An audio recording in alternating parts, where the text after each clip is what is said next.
จอลูกหนังวิเคราะห์บานเตะที่เด็ด3คู่ประจำวันอังคารที่7เดือน4ปี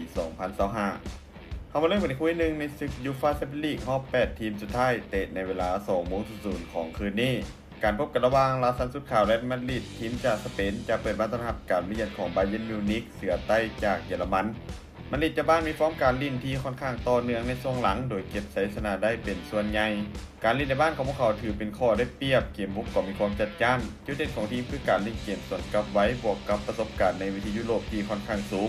ส่วนบาเยิร์นมิวนิกมีฟอร์มการลิ่นโดยรวมในช่วงหลังที่ค่อนข้างจะดีกว่าเล็กน้อยโดยพวกเขาเป็นทีมที่แพ้ค่อนข้างยากเกมบุกของพวกเขามีความดุดันยิงประตูได้ตลอดแต่ปัญหาเล็กน้อยของพวกเขาคือเกมรับที่ยังคงมีส่วงลุ้นให้เห็นในบางครั้ง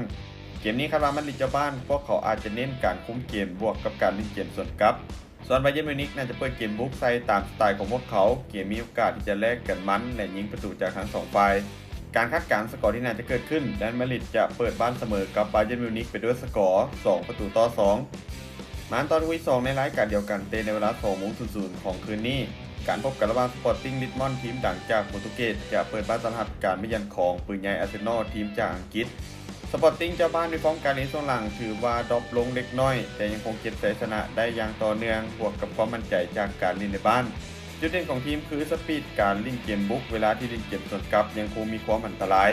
มาที่อาร์เซนอลทีมเยือนฟอร์มการเล่นช่วงหลังถือว่าดรอปลงเล็กน้อยแต่ศักยภาพโดยรวมของทีมยังคงเหนือกว่าจุดเด่นของทีมคือการคล้องบาลที่มักเล่นที่ดีรวมถึงเกมบุกที่มีความหลากหลายภาพรวมเกมนี้น่าจะออกมาแบบอึดอัดดิ้นด้วยความระมัดระวังโตแต่ยังคงให้ทีมเยือนอาร์เซนอลดูดีกว่าในเกมนี้การคาดการณ์สกอร์ที่น่าจะเกิดขึ้นอาร์เซนอลจะบุกไปเยือนเอาชนะสปอร์ติ้งลิสบอนไปด้วยสกอร์2-1มาตอนที่3ในรายการแชมเปี้ยนชิพของอังกฤษเตะในเวลา20:00ของคืนนี้